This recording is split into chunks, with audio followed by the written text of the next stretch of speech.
Commander Diana Hayes stood at the observation deck of Nexus 7's main complex, her weathered face reflected in the reinforced plasteel window. The colony's shield generators hummed beneath her feet, their last line of defense against the inevitable Zetharian assault. Red dust from the planet's surface swirled against the barrier, creating an ethereal dance that masked the approaching doom. "Commander," Lieutenant James Harrison's voice crackled through her comm unit. "The long-range sensors have picked up their fleet.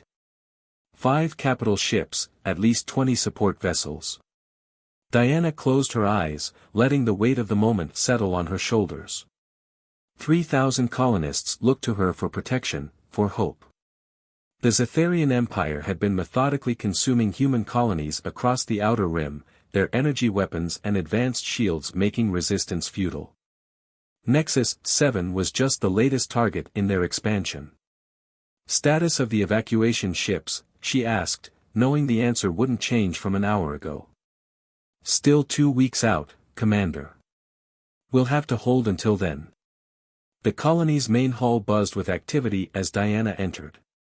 Technicians rushed between terminals, military personnel checked weapon systems, and civilians helped wherever they could. At the center of the chaos stood Professor Marcus Wells, his silver hair disheveled as he gestured at a holographic display of the colony's defenses. "Our shield generators can't withstand their primary weapons," Marcus explained to the gathered officers.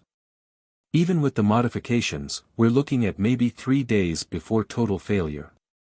"What about our offensive capabilities?" Diana asked, stepping into the circle of light cast by the hologram. Marcus shook his head. "Our energy weapons barely scratch their shields.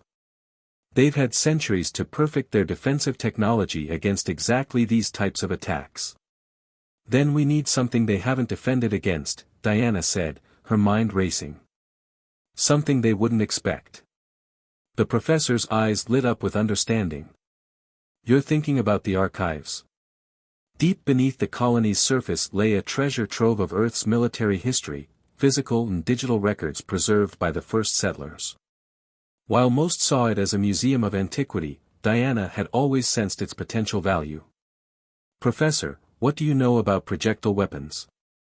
Specifically, their interaction with energy shields?" Marcus blinked, then smiled slowly. "Energy shields are calibrated to disperse and deflect plasma and laser fire. They create a field that interacts with energy-based attacks. But physical projectiles?" He trailed off, typing rapidly into his datapad. Lieutenant Harrison frowned. "You want to fight the most advanced empire in known space with bullets?" "I want to fight them with something they've never encountered," Diana corrected. "Their entire defensive doctrine is built around energy weapons. They've never had to defend against kinetic ammunition because no one uses it anymore." The next 12 hours transformed the colony into a makeshift weapons factory.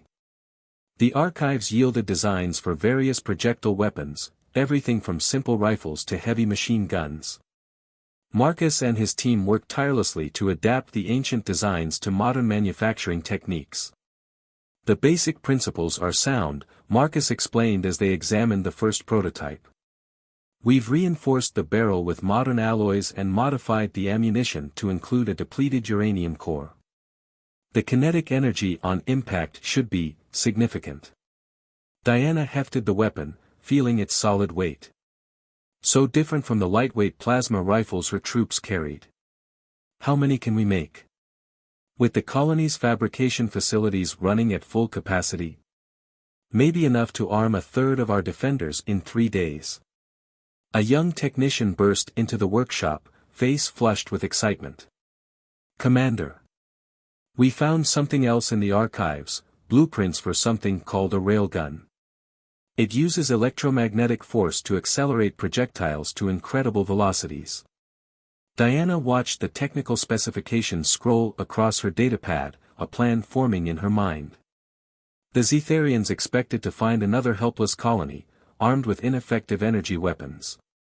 Instead, they would face weapons that hadn't been seen in centuries, weapons their precious shields had never been designed to stop. "Professor," she said, looking up from the specs, how quickly can you build me a railgun? Marcus grinned, already pulling up design simulations. Give me 48 hours and enough power to light up half the colony. As Diana left the workshop, she could feel the shift in the colony's mood. Fear was giving way to purpose, despair to determination. They might be outgunned and outnumbered, but they had something the Zetharians didn't, the element of surprise, and the accumulated wisdom of centuries of human warfare. The red dust continued to swirl outside the colony's shields, but now Diana saw it differently. Not as a shroud of doom, but as a curtain behind which they would prepare their surprise. The Zetharian Empire was about to learn a harsh lesson about underestimating human ingenuity. And somewhere above, beyond the dust and the shields, the enemy fleet approached, unaware that they were flying into a trap centuries in the making. The colony's manufacturing sector roared with activity, its fabricators working at maximum capacity. Lieutenant Harrison watched as another batch of rifles emerged from the production line, their dark metal gleaming under the harsh industrial lights. Each weapon represented a marriage of past and present, ancient designs enhanced by modern materials and manufacturing techniques. "We've got a problem, sir," Specialist Rhea Patel called from her workstation. Her hands moved swiftly across multiple holographic displays, each showing different aspects of the colony's power grid. The railgun's power requirements are causing fluctuations in the shield grid. Harrison cursed under his breath. They'd converted an entire storage facility into a testing range for the massive weapon, but every time they powered it up, the entire colony's systems struggled to cope. "Can we reroute power from non-essential systems?" "Already done," Rhea replied, frustration evident in her voice. "We need more juice, or this thing's going to black out half the colony when we fire it." A quiet voice cut through their discussion. "What about the geothermal taps?" Harrison turned to find Kai Nakamura, one of the civilian engineers, standing at the entrance to the control room. The man's expertise lay in the thermal energy systems that helped power the colony, drawing heat from the planet's core. "The old taps were sealed off when we installed the new ones," Rhea said, but her fingers were already pulling up the relevant schematics. Kai nodded, stepping closer to examine the displays. "But they're still there. If we could reactivate them, route their output directly to the railgun. It would bypass the main grid entirely," Harrison finished, seeing the possibility. "How long?" 2 days, maybe 3. We'll need to send teams into the maintenance tunnels, repair old conductors." "Do it," Harrison ordered. "Take whatever personnel you need." As Kai left to organize his teams, a priority alert flashed across the main screen. Harrison's blood ran cold as he read the message. "Multiple impacts detected in Shield Section 7. Micrometeorites." Rhea's fingers flew across her console. "No, sir. These are too regular. Some kind of probe." The Zetharians were testing their defenses, looking for weaknesses. Standard tactics before a major assault. But something about the pattern nagged at Harrison's tactical instincts. "Show me the impact distribution," he commanded. The display shifted, showing a scatter plot of the hits against the shield. They formed an almost perfect grid, methodically covering a section of the colony's defensive barrier.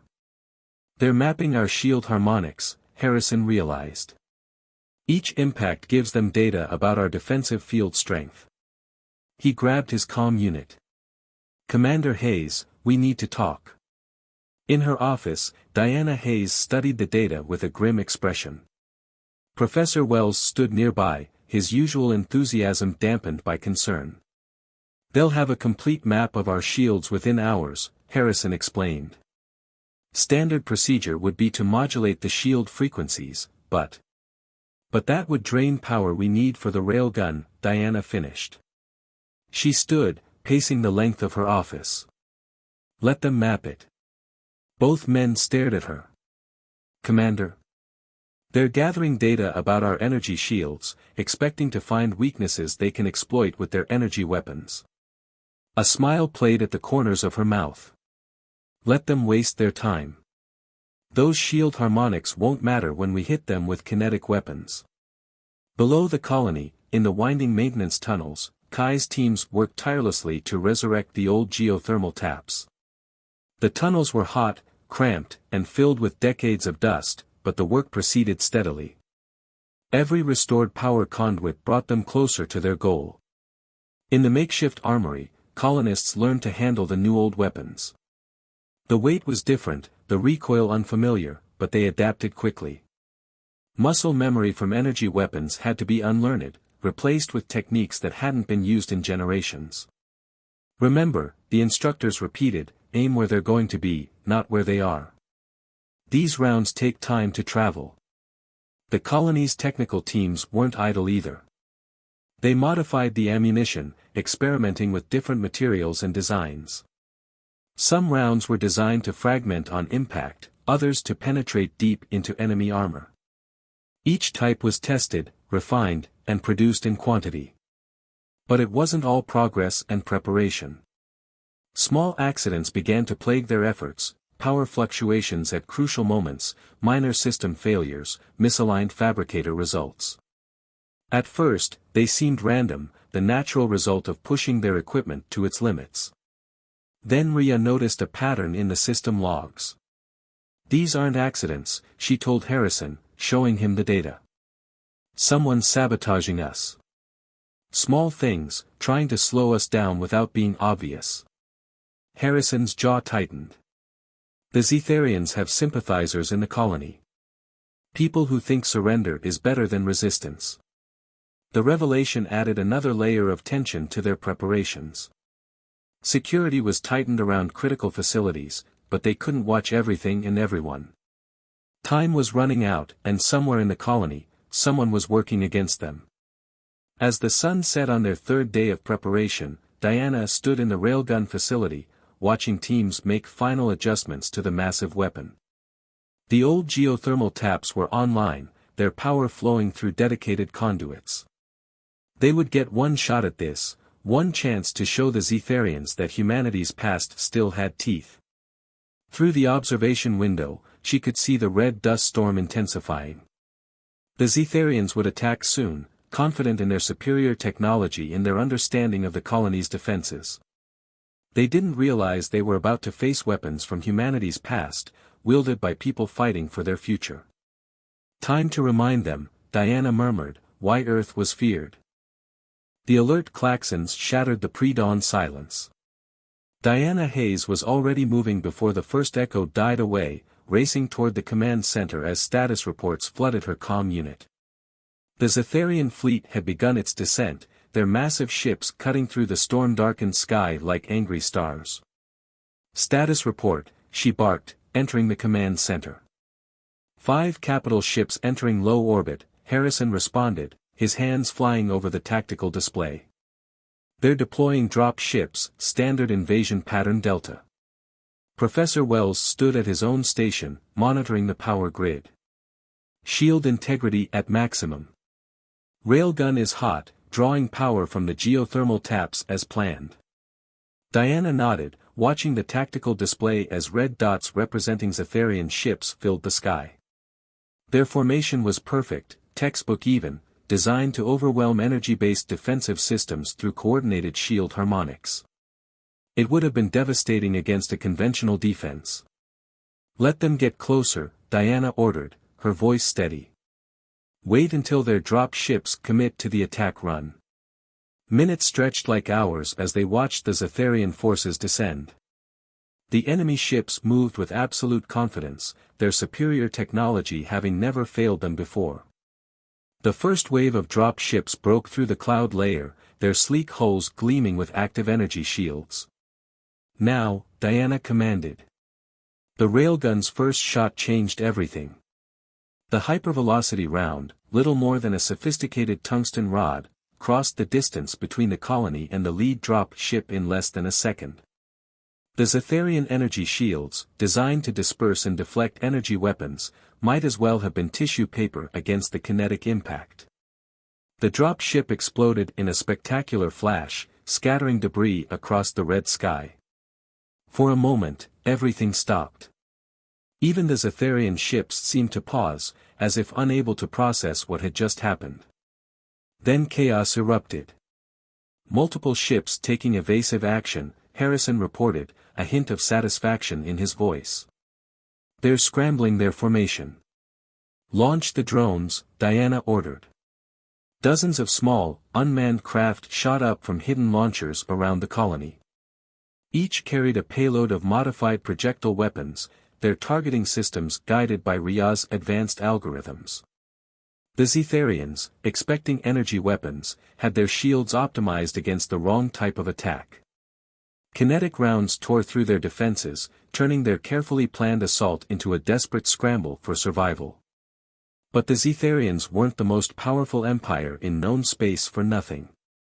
Their ships quickly began to adapt, attempting new shield configurations and evasive patterns. Several drop ships made it through the barrage, deploying ground forces at the edge of the colony's perimeter. Ground teams, execute Plan Bravo, Diana commanded. Throughout the colony, defenders moved to pre-planned positions, armed with their newly manufactured projectile weapons. The Zetharian ground troops, used to facing opponents with energy weapons, found themselves in a nightmare. Their personal shields, calibrated against plasma and laser fire, offered little protection against the hail of bullets that met them. Lieutenant Harrison coordinated the ground defense from his tactical station. They're falling back to Sector 7, wait. His voice sharpened. Power fluctuation in the main grid. Sabotage, Ria called out, her fingers dancing across her console. Someone's trying to shut down the shield generators. Diana's mind raced. They had to find the saboteur, but they couldn't divert forces from the defense. Professor Wells, can you trace it? Already on it, Marcus replied, his eyes fixed on his display.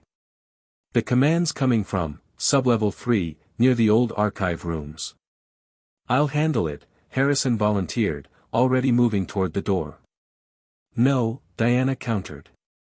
I need you here coordinating the defense. I'll go. She moved swiftly through the colony's corridors, the sounds of battle muffled by thick walls. The sublevel was darker than usual, emergency lighting casting long shadows. As she approached the archive rooms, she heard the soft sound of someone working at a console. The saboteur was so focused on their task they didn't hear her approach. Diana recognized him immediately, Thomas Reed, one of their senior systems technicians. The man who had access to every critical system in the colony. Step away from the console, Thomas. He spun, eyes wide with fear and something else, conviction.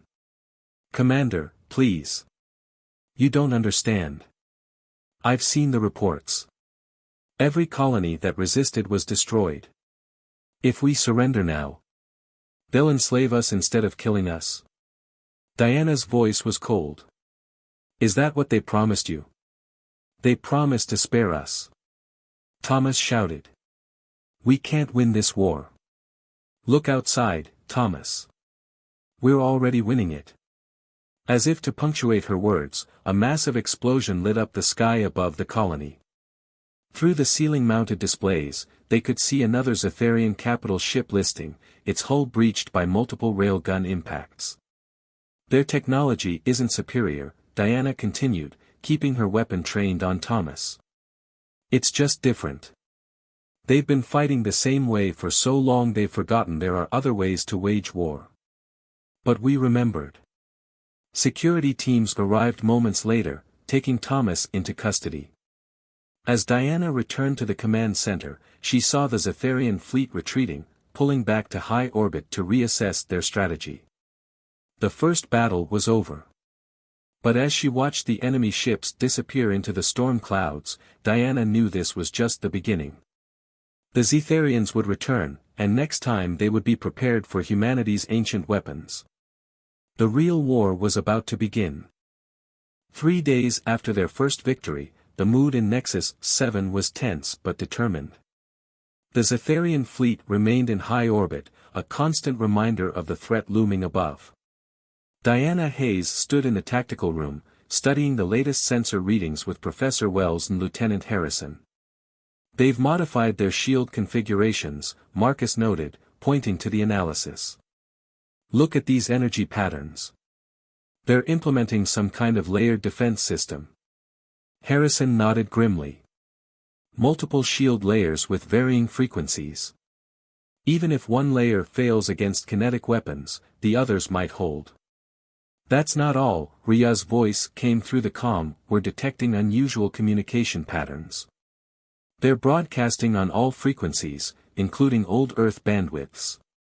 As if on cue, every screen in the colony flickered. The stern face of Admiral Vex, commander of the Zetharian fleet, appeared before them. His silver-scaled skin gleamed under harsh lights, vertical pupils fixed on the camera. People of Nexus 7, his voice was smooth, almost hypnotic. Your recent victory was impressive. You've proven yourselves worthy adversaries.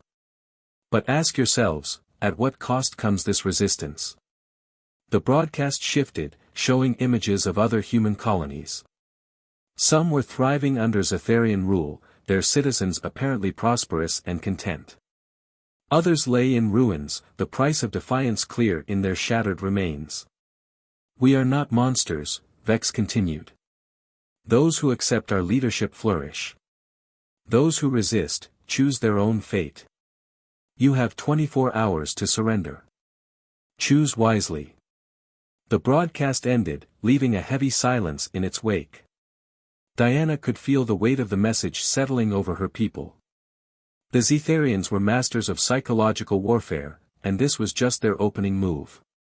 They're trying to divide us, Harrison said quietly. Turn us against each other.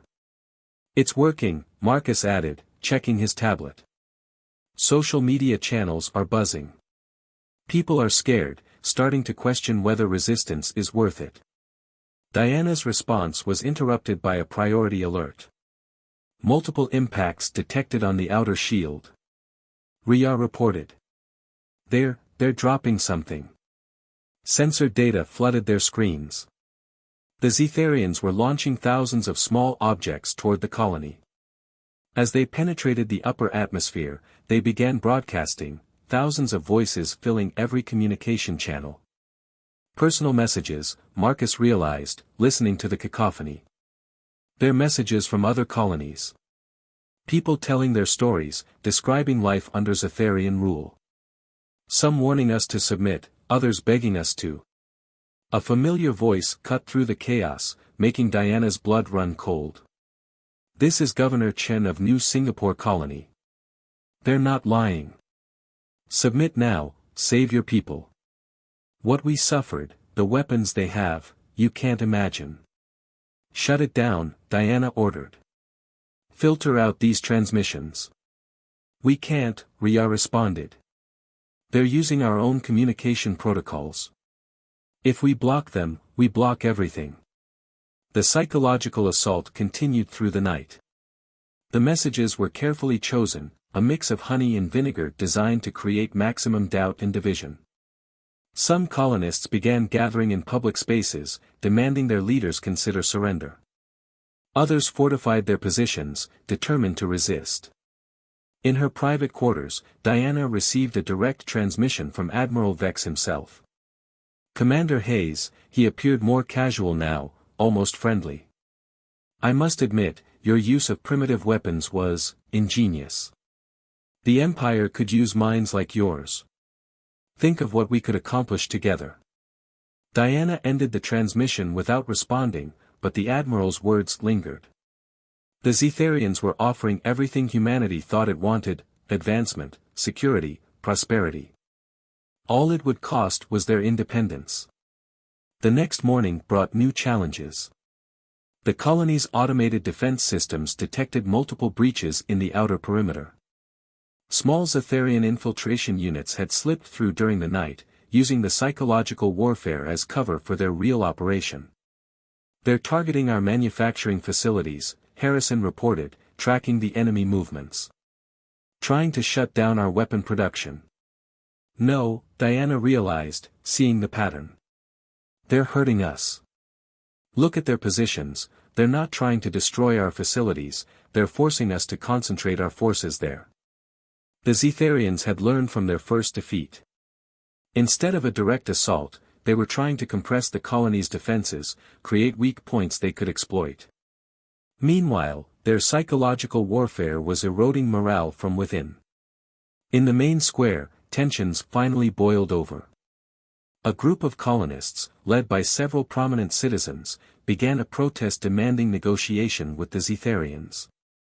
Security forces moved to contain the situation, but Diana knew they were walking a dangerous line. Use too much force, and they'd prove the Zetharians right about resistance leading to suffering. "Commander," Ria's voice was urgent. "I've detected something in the communication noise. Hidden under all those messages, there's a pattern. I think someone's trying to contact us." Diana leaned over Ria's console, studying the data. Buried beneath the Zetharian propaganda was another signal, weak but persistent. As they isolated it, a message began to take shape. To Nexus 7. "Hold the line, reinforcements coming. Earth remembers." The hidden message changed everything. While the Zetharian fleet loomed overhead and infiltrators probed their defenses, Diana Hayes gathered her most trusted officers in a heavily shielded command bunker deep beneath the colony. "The signal's genuine," Ria confirmed, displaying her analysis. "It's using encryption protocols that predate the Zetharian arrival." "Earth protocols." "Earth?" Harrison's skepticism was clear. "Earth hasn't involved itself in colonial affairs for decades. They've been content to let the outer colonies fend for themselves." "Until now," Diana said quietly. "Professor Wells, what's the status of our defenses?" Marcus gestured at the holographic display. "We can hold for another 48 hours, maybe 72 if we're lucky. The Zetharians are probing our shield gaps, testing our response times. They're learning, adapting." As if to emphasize his point, another impact rattled the colony. The Zetharians had begun using their own kinetic weapons, copying humanity's ancient tactics. Their versions were more sophisticated, but the principle was the same. "We need to buy time," Diana decided. "But we also need to show our people that hope isn't lost." She turned to Harrison. "How many of those old nuclear magnetic mines did we find in the archives?" Harrison's eyes widened. "The ones we couldn't reproduce. 3, maybe 4. But they're centuries old, we don't even know if they'll work." "They'll work," Marcus interjected. "The principles are sound. Electromagnetic pulse combined with a focused gravitational wave. If they do detonate, they'll tear through those fancy Zetharian shields like paper." Diana nodded. "Plant them in the outer defense grid. Make sure the Zetharians know they're there." "You want them to find the mines?" Ria asked, confused. "I want them to think they've found our last resort." Diana smiled grimly. "Let them focus on disarming what they can see while we prepare what they can't." Over the next day, the colony transformed. While the Zetharians cautiously probed their defenses, focusing on the obviously planted mines, teams of engineers worked in sealed chambers deep underground. They took apart their remaining railguns, modified them according to Marcus's new calculations, and rebuilt them with one crucial difference. "The principle is simple," Marcus explained to Diana as they watched the work. "Instead of firing single projectiles, we're creating a spread pattern. Thousands of microscopic particles, accelerated to near-relativistic speeds. Their shields might stop a few, but not all," Diana finished. "And each particle that gets through carries the kinetic energy of a small bomb." The Zetharian fleet began their final assault at dawn. Their ships descended in a new formation, shields reconfigured to deal with both energy and kinetic weapons. Admiral Vex's face appeared on their screens one last time. "Your time has expired, Commander Hayes. Your weapons are primitive, your tactics outdated. The Empire's patience is at an end." Diana's response was calm, measured. You're right about one thing, Admiral. Our weapons are primitive. But you've forgotten something crucial about humanity's history. And what's that? We've had a very, very long time to practice being primitive. The battle that followed would be remembered for generations. The Zetharians, expecting to face outdated weapons, found themselves against something entirely new. The modified railguns fired their microscopic payloads, creating clouds of hypervelocity particles that overwhelmed the most sophisticated shields. Ships began falling from the sky, their hulls shredded by thousands of invisible impacts. But the true turning point came just as the colony's shields began to fail. Space itself seemed to tear open above Nexus 7, and through the rift came ships of Earth design, but unlike anything Diana had ever seen. They moved with impossible grace, their weapons combining the raw power of humanity's past with technologies the Zetharians had never imagined. "This is Admiral Chen of the Earth Defense Fleet," a new voice cut through all channels.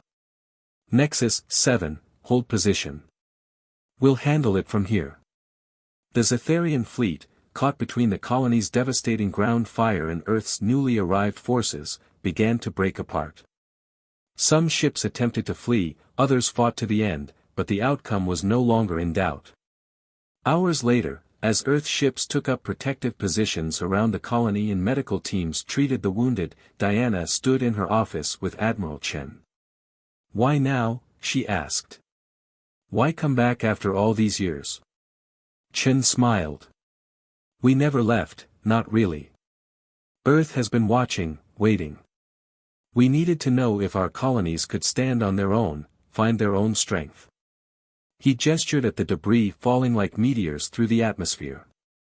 "I'd say you proved that rather definitively. By using weapons from Earth's past. By remembering that humanity's greatest strength isn't in our technology," Chen corrected. "It's in our ability to adapt, to take the lessons of our past and use them to forge our future." He handed her a data crystal. "Speaking of which, Earth has some new designs we'd like you to look at. Things that combine the old with the new." Diana took the crystal, understanding dawning. Earth hadn't abandoned its colonies, it had been preparing them. Teaching them to stand alone, to find their own paths, while secretly building the forces needed to protect them all. As she watched the sun set through her office window, Diana thought about the archives that had saved them. The weapons of humanity's past had done more than defeat an enemy, they had reminded everyone that progress wasn't always about moving forward. Sometimes, the key to the future lay in remembering where you came from. The red dust still swirled outside the colony's shields, but now it danced with debris from humanity's victory. Nexus 7 had not only survived, it had helped change the balance of power in the galaxy. And somewhere out there, other colonies were learning the same lesson: humanity's greatest strength lay not in forgetting its past, but in building upon it.